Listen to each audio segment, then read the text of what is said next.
बोला भाई खाना नाम को कर लिया नफीसा समझकर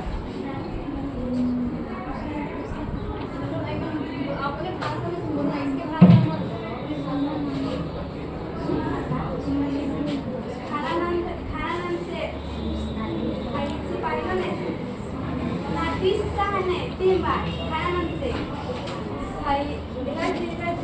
सोना मांगा 3 बार और सोना मांगा और खाना नाम 3 बार रज 3 बार खाकर दे दिए तो उनका क्रोध हो गए और उनका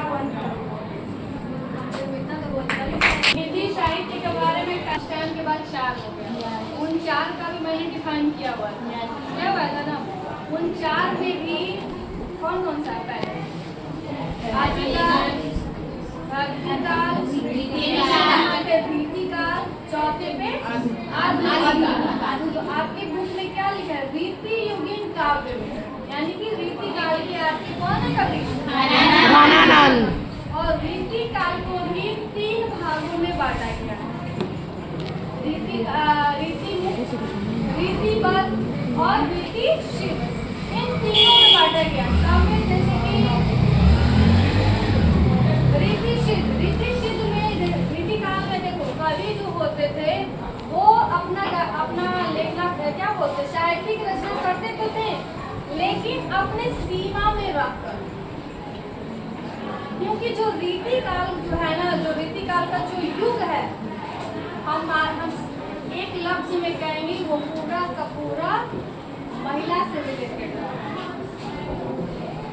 रीतिकाल के जो भी कवि है उस कवि के सामने कोई महिला नहीं है, लेकिन काव्य रचना से इस प्रकार अपनी काव्य रचना करेंगे, कविता लिखेंगे, सेवैया लिखेंगे, धनाक्षरी लिखेंगे कि सामने पढ़ने वाले व्यक्ति को लगेगा कि उसके सामने कोई महिला खड़ी है। इस प्रकार उसके रूपों का बखान करके रीतिकाल में सिर्फ जो कवि हुए हैं सिर्फ इसी का बखान किए हैं। इसका डिटेल फॉर्म में ग्रेजुएशन में आपको पढ़ना है और पीजी में पढ़ना है, ठीक है। तो उसी काल के तो रीतिशील में रीतिबद्ध में यानी कि कुछ जो चीजें हैं कोई लोग परंपरा को माना, फिर धीरे धीरे आगे बढ़े हम आधा मानेंगे, पूरा नहीं मानेंगे। जैसे कि हम लोग को रीति रिवाज मानते पहले पूरा लोग मानता था, अब उसके पहले आधा मानता, अब इसके बाद वाले लोग दम नहीं मानेंगे। हिसाब से देखिएगा जो चीज सुटेबल होगा मानेंगे, नहीं तो नहीं मानेंगे। ठीक वैसे ही इसमें भी तो जो जिस काल की ये कवि है रीति मुक्ति, यानी कि जब ये अपनी काव्य रचना करते थे, यानी कोई भी साहित्यिक रचना ये करते थे सारे बंधन से परे, यानी ना रोक ना टोक, हमको जो मन में आएगा हम वो वर्णन करेंगे, वो हम लिखेंगे। आपको अच्छा लगे तो ठीक, नहीं लगे तो ठीक। जैसे इसी पे एक है लाली तेरे लाल की जिद देखो तितलाल। ये तो अपने दादा दादी से सुने वाले या फिर दादी नहीं सुने वो, अक्सर दादियाँ लोग आती कि लाली तेरे लाल की जिद देखो तितलाल, लाली देखन मैं गई खुद भी हो गई लाल। इसको जिस सेंस में लेना चाहोगे उस सेंस में इसको ले लोगे कि अब ये सोचने की मेंटलिटी है कि तुम इसको कैसे ले रहे हो। अगर तुम इसको भक्ति के रूप में लोगे तो कोई भक्ति कर रहा है तो तुम भी जाओगे तो भक्ति में हो जाओगे ना। तुम भी राम राम श्री राम या XYZ भक्ति करने लगोगे। अगर तुमको रस के माध्यम से जाओगे यानी कुछ आनंद लोगे, तो मान लो कोई गाना सुन रहा है तुम भी सुनने लगोगे ना, गाना बढ़िया अच्छा लग रहा है, थोड़ा सा मैं भी तुम भी उसमें ला लोगे। अब इसका डिफिनेशन बहुत है, ग्रेजुएशन बहुत अच्छी है, और ये जो मैं बोली हूँ ना पर इसको अपने घर के जो बुजुर्ग होंगे ना उनसे पूछिए, अक्सर अपने बच्चों के साथ कहा करते थे, बहुत अच्छी है। इसका हम टाइम नहीं करेंगे, हम चैप्टर पर आएंगे। तो जो घनानंद थे रीति काल के रीति मुक्त काव्य धारक के सिरमौर, यानी इनकी जैसा कोई है नहीं जो इनकी काव्य रचनाएं होती थी। पहली बोलते रीति मुक्त, रीति से बिल्कुल मुक्त, कोई बंधन कोई बंदिशें नहीं, हमको मेरे मन में जो आएगा वर्णन ये करते थे जिसमें महारत हासिल थे। और नक्सिक वर्णन, नक्सिक का मतलब होता है पैर के नाखून से लेकर सिख यानी कि शिखर तक काव्य रचना करना। कि अब ये पढ़ने वाले के ऊपर है कि कौन कैसे ले रहा है। हमें बोले ना कि किस वे में ले रहा है। इसलिए खासकर जो रीतिकालीन कवि है, इसी में एक बिहारी जी का नाम आता है जो सिर्फ कुछ नहीं लिखे हैं, इन्हीं का है कि इन्हीं का पद है सत्य सही के माध्यम से ये फेमस हो गए। बहुत अच्छी चीज पढ़ने में तो एकदम मन खुश हो जाएगा, लगेगा कि पूरा ये वो किताब है आज ही पढ़ रहा है, इतना न मन लगेगा। रीतिकाल के कवि जो काव्य जो रचनाएं की गई हैं उसको पढ़ोगे तो अन्य कहीं हमको नहीं जाना है। जब हिंदी से तुम आगे बढ़ोगे, हिंदी सब्जेक्ट से आगे लेके बढ़ोगे, जैसे जैसे आगे बढ़ोगे इसको डिफाइन में पढ़ना होगा। अभी मैं ऊपर ऊपर पढ़ रही हूँ, उसके अंदर जाना होगा, पढ़ना होगा, तब मजा आएगा। रीतिकाल को पढ़ना मालूम जो पढ़ा दिया बढ़िया से एकदम मन खुश है, 10 लाइक मन का निजन। तो खुद सोचो, तो ये कोई बंदिशें नहीं रखती कि कुछ भी कर, इनका नाम आता है एक देव, चलो ज़्यादा नहीं बोलेंगे, बहुत कुछ है। तो लेकिन नक्सिक तो वर्णन की है, लेकिन उसमें भी ये प्रेम का वर्णन की। और प्रेम में किसका? विरह का। जो बच्चे होते हैं चाहे कोई भी कपल्स होते हैं, एक दूसरे को जो जब प्रेम करते हैं, जब संबंध जब बिछड़ापन होता है एक दूसरे में, जो फीलिंग्स होती हैं, जो अनुभव को करते हैं, उसी अनुभव को लेकर लिखते हैं। जो जो एक्टिविटी होती है उसी की एक काव्य रचना करते हैं। कौन? उसी का एक जीता जागता सबूत है जिसके द्वारा दो सेवैये आपके बुक में प्रस्तुत है। ये भी प्रेम के ही वर्णन के बारे में बता रहे हैं, लेकिन बसरते क्या बता रहे हैं? विरह के बारे में, कि जब दो प्रेमी बिछड़ते हैं तो उस बिछड़ाव में उन दोनों प्रेमी ने क्या महसूस किया, उस चीज को लेकर ये काव्य रचना करते हैं, जिसके लेखक आपके घनानंद है। और इनका जन्म 1689 ईस्वी के आसपास हुआ था। यहाँ पे हम लिखने की रीति मुक्त काव्य धारा कवि। और क्यों मैं विषयों की बात, विरह की बात बोल रही हूँ, वेदना की बात बोल रही हूँ यहाँ पे, इसीलिए इनको कहा गया है प्रेम के पीर। पीर का मतलब होता है दर्द, पीड़ा, पीड़ा, पीड़ा, यानी कि वो प्रेमी पीड़ा को महसूस किया। जैसे अभी एग्जाम्पल का ये बता रही, सेम एग्जाम्पल सेट कर रहा है ना, वो पीड़ा में था। तो जो वो फीलिंग्स महसूस कर रहा है, उन दोनों प्रेमियों के फीलिंग्स को जो अनुभव कर रहा है, वो वही रचनाएं करते हैं घनानंद। और इसमें इनके द्वारा जो रचनाएं करते हैं, इनके अलावा और कोई रीतिकाल में कभी नहीं करते। तो रीतिकाल में भी कौन?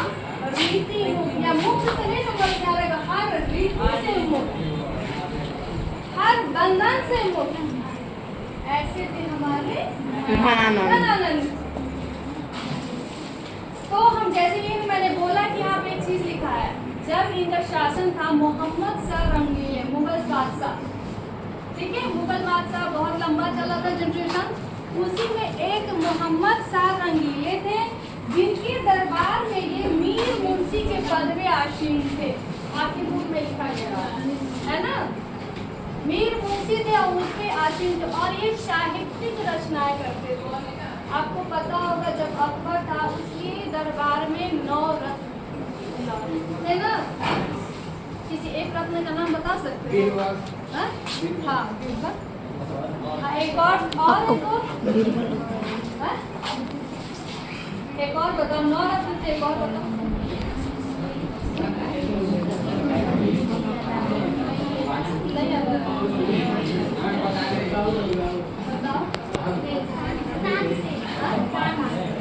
तानसेन, हम इसी का नाम हम आगे तानसेन भी काव्य रचनाएं करते थे। तुम लोग संगीत में पढ़े, तानसेन के बारे में पढ़े हो ना?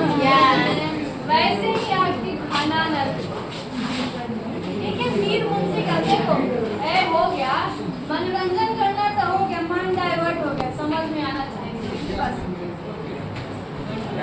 तो मीर मुंशी के पद में मोहम्मद शाह रंगीले के दरबार में ये काम करते थे। तो पहले काम ही रहता था तो अपने आप को मनोरंजन भी तो करना है।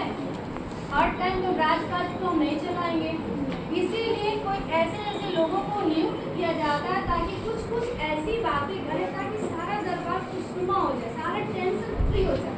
पहले के टाइम में तो मोबाइल गाना वगैरह तो था नहीं, हम खुद ही कर रहे, इसीलिए अकबर में तानसेन थे जो गाना गाते, खुद ही लिखते थे और खुद ही गाते थे, तो उसे सबका मनोरंजन होता था। ठीक वैसे ही घनानंद जी भी थे, ये मीर मुंशी के काम में थे और काव्य रचनाएं करते थे। जब कोई भी राजा के अंदर कोई भी व्यक्ति अगर काम करता है तो सबसे पहले मान लो जो उसको 2 वक्त की रोटी दे रहा है, हम उसकी बुराई करेंगे नहीं। हम इसका गुणगान न करेंगे। तो इनको ये कवि भी थे साथ में, इसमें लिखा गया है ना कि ये गायक और कवि। गायक कौन बनेगा जब तक कोई लिखेगा नहीं उसको गायक कैसे सकता है, तो ये दोनों ही थे। तो ये काव्य रचनाएं करते थे और जब ये रचनाएं करते थे तो उसको गाते, सबका मन खुश होता, राजा के ऊपर जो भी उपलब्धियां करेंगे उसको लिख कर गा देंगे तो राजा भी खुश, सब खुश होंगे तो उनको गाए देंगे। लोग ये ना करते तब पहले के लोग हो गया भाग आ जाओ। फिर अब मैं बोलूँ पहले दरबार लगता था कुछ जैसे कि कभी जब मनोरंजन राजा को कुछ मन हो गया कि कुछ यहाँ पे चले, जैसे कभी कवि सम्मेलन हो गया, कुछ जैसे घनानंद हो गया, लिखते हैं तो कुछ कविता ऐसा लिखी ताकि सब लोग मन खुश हो जाए, कुछ देशभक्ति से रिलेटेड लिखिए, कुछ न कुछ। तो वैसे ही दरबार में राजा को मन हुआ नृत्य कराने का, वायलिन होता है तो मोहम्मद शाह रंगीले नाम से ही रंगीले मिजाज के, रंग मिजाज के, ठीक है। तो उनके दरबार में एक सुजान नामक नर्तकी हमेशा आती थी। जब भी राजा की फरमाइश होता था, जब भी जिस भी समय उसको आना थी, राजा का हुक्म सराखों भेजता था, वो आते थे और ये गाते थे और वो डांस करते थे। क्योंकि मैंने पहले बोला एक तो मीर मुंशी और साथ में संगी और कवि के सिर्फ मौत कवि थे, यानी इनके जैसा कोई नहीं था। तो गाते थे तो किसी को भी किसी से स्नेह हो सकता है। ये भी घनानंद सुजान नामक जो नर्तकी थी उस पे आसक्ति हो गए, यानी कि उनको पसंद करने लगे। आपको पता है कि चैप्टर 2 चैप्टर है जो आपके बुक पे देखकर सीखने के लिए दिया गया। एक चैप्टर था प्रेम विषय का, मैंने पढ़ा दिया। और प्रेम में पड़े व्यक्ति जब विरह की वेदना में जगते हैं उससे लोग कैसे उबरते हैं उसके बारे में भी। इसीलिए आपकी स्टेट गवर्नमेंट ने ये दोनों पद आपके बुक में काव्य खंड में दिया है सीखने के लिए, क्योंकि ये जो एज है, अब आगे क्या बोलूं डिफाइन नहीं हमको लेट हो रहा है। तो सुजान से उनको प्रेम हो गया, मन ही मन, वो बोले नहीं है, मन ही मन वो प्रेम कर रहे हैं, उनको अच्छा लग रहा है नृत्य करना है, धीरे धीरे। कुछ समय के बाद मोहम्मद शाह रंगीले पर आक्रमण हो जाता है। किसका आक्रमण होता है? नादिर शाह के सैनिकों द्वारा। ठीक है, अभी तो मैं ये लास्ट वाला पे चली गई, लेकिन नादिर शाह के सैनिकों द्वारा जब इन पे आक्रमण होता है इनके राज्य पे तो वो हार जाते हैं। और ये जैसे ही इसको जानकारी होती है कि रंगीले के दरबार में ये मीर मुंशी के काम में है, तो इनके पास धन दौलत ज़्यादा होगा, धन दौलत ज़्यादा होगा, तो हम क्यों नहीं इसके हथियार के नोक पे इनसे पैसे उड़वा लिए जाए। तो उनको नादिर शाह